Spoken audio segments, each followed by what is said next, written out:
আজই সাবস্ক্রাইব করুন এবং দেখুন আপনার প্রিয় শো।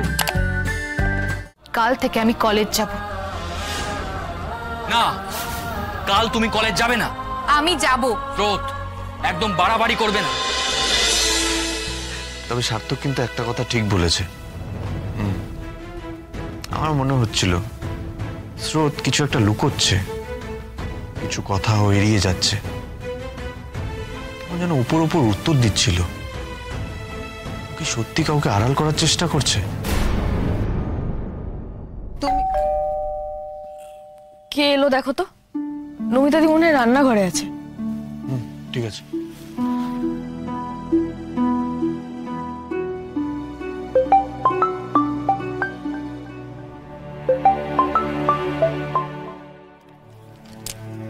হ্যালো আঙ্কেল, কেমন আছেন? আমি ভালো আছি মা, তুমি ভালো আছো? সাবধানে আছো তো? আমি খুব ভালো আছি আঙ্কেল, সাবধানে আছি। বেশ বেশ।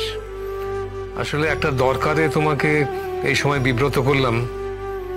মানে কথাগুলো না বললেও আমার অশান্তি হচ্ছে, আর তুমি ছাড়া কাকে বলবো সেটা বুঝতেও পারছি না। হ্যাঁ আঙ্কেল, বলুন না কি হয়েছে। আমি স্রোত আর সার্থকের ব্যাপারে কিছু কথা বলতে চাইছিলাম। অদ্ভুত সমাপতন।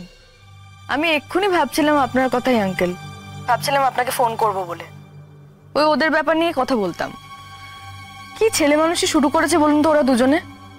তার মধ্যে সার্থক আবার হঠাৎ করে অদ্ভুত এরকম উটকো একটা সন্দেহ করতে শুরু করলো কেন স্রোতকে?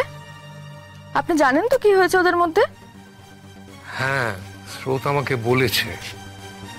সেই ব্যাপারেই কিছু জরুরি কথা তোমাকে আমার বলার দরকার। হ্যাঁ বলুন না।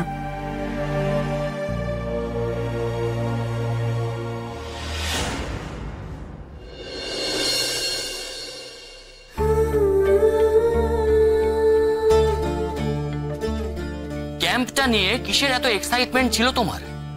আমি এতবার বারণ করা সত্ত্বেও তুমি কথা শোনোনি। তাহলে কি সেটা কারোর সঙ্গে দেখা করার জন্য? এই তাহলে আমাদের সম্পর্ক সার্থক? এতদিন ধরে আমাকে চেনার পরও তুমি আমাকে এইভাবে অবিশ্বাস করলে, সন্দেহ করলে, আমি তোমাকে চিট করেছি ভেবে? বেশ, আমিও তোমাকে এরপর থেকে আর কিচ্ছু জানাবো না। প্রথমত, আমি মেজদি ভাইকে কোনো বিপদে ফেলবো না।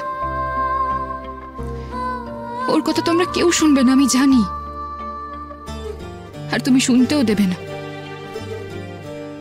আর সেকেন্ডলি, তুমি আমাকে অবিশ্বাস করে যথেষ্ট অপমান করেছো। সুতরাং এই নিয়ে তো আমি কোনো কথাই বলবো না, কিচ্ছু অ্যাডমিট করবো না তোমার কাছে।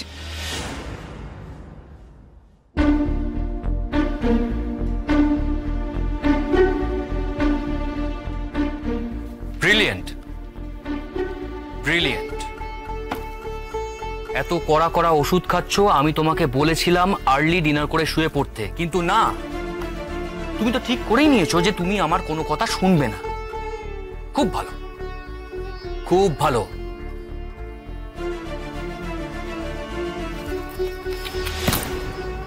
কি হলো, শুনতে পাচ্ছ না আমি কি বলছি? ডিনার করে শোবে চলো। স্রোত, আমাকে উত্তেজিত হতে বাধ্য করো না। তা কেমন হলো সার্চ মিশন? আমার প্রাক্তন প্রেমিকের কোনো হদিশ পেলে, নাকি এখনো তদন্ত চলছে? না, এখনো খুঁজে পাইনি। তবে বেশি দিন লুকিয়ে থাকতে পারবে না। মাটি খুঁড়ে আমি তাকে খুঁজে বের করব। আমাকে খাটিয়েছে ও, আমি এর শেষ দেখে ছাড়ব। দেখতে চাই, আমি দেখতে চাই সে কত বড় গুন্ডা। পুলিশ অলরেডি মুভ করতে শুরু করে দিয়েছে, আর সেটা যে কি মারাত্মক ভাবে তা তুমি কল্পনাও করতে পারবে না স্রোত। Just wait and watch. এবার সেও দেখবে আর তুমিও দেখবে আমি তার কি অবস্থা করি। মেসিকে যদি সত্যি পুলিশ খুঁজে বের করে কি হবে তাহলে? ওর কি জেল হবে? অ্যাটেম্প্ট টু মার্ডার চার্জ দেবে নিশ্চয়ই। মিস্তি ভাই, নিজেকে নিয়ে কি মরণ খেলায় মেতে উঠলি শেষ পর্যন্ত। কি করব আমি এবার? কি করে বাঁচাবো তোকে? কি হলো স্রোত, টেনশন হচ্ছে? ভাবছো যে এত চেষ্টা করেও আর শেষ রক্ষাটা করতে পারলে না? হ্যাঁ, টেনশন হওয়াটাই তো স্বাভাবিক। প্রাক্তন হোক বা যাই হোক, প্রেমিক বলে কথা। এক্ষেত্রে তুমি পুলিশকে হেল্প করলে ভালো করতে, কিন্তু যার সাথে তো প্রেম ছিল, সেই প্রেমের প্রতি বিশ্বাসঘাতকতা করি কি করে বলো তো? প্রেমহীন ইগো সর্বস্ব সম্পর্ক হলে না হয় তাকে ধরিয়ে দিতাম, তারপর ভান করতাম আমি কত কেয়ারিং। বাহ, চমৎকার। তাহলে তুমি ঠিক করেই নিয়েছো যে কোনোভাবেই তুমি তোমার সেই কাছের মানুষের পরিচয় প্রকাশ করবে না, তাই তো? না, করব না। আমি তো তোমাকে আগেই বলেছি, আমি হলাম লয়াল প্রেমিকা। আর শোনো, এই নিয়ে আমি তোমার সঙ্গে আর কোনো কথা বলতে চাই না। বাই দ্য ওয়ে, নিচে যাওয়ার সময় লাইটটা অফ করে দিয়েছে, আমি শোবো। আর হ্যাঁ, কাল থেকে আমি কলেজ যাব। না, কাল তুমি কলেজ যাবে না। আমি যাব। স্রোত, একদম বাড়াবাড়ি করবে না। আমি বলেছি কাল তুমি কলেজ যাবে না মানে কলেজ যাবে না।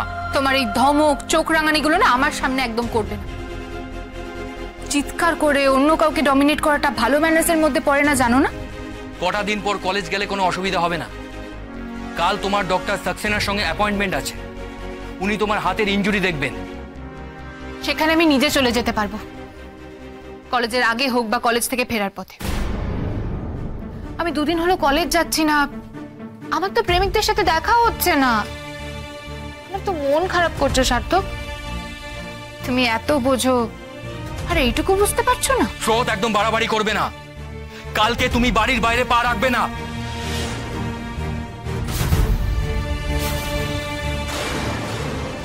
আমাকে শাসন করার চেষ্টা করলে কিন্তু তুমি ভুল করবে সার্থক। আমি বাড়ি ফেরার পর থেকে একদিনও আমার সাথে ভালো করে কথা বলেছো তুমি? একবারও ভালো বিহেভ করেছো? একবারও জিজ্ঞেস করেছো আমার ব্যথা কেমন আছে, আমার ব্যথা করছে কিনা? কিসের কনসার্ন তোমার? আসলে কি জানো তো, তোমার এই লোক দেখানো কনসার্নের পেছনে না তোমার ইগোটাই কাজ করছে।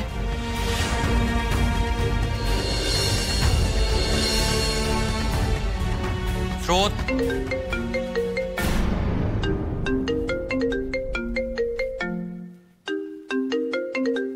দিদি ভাই,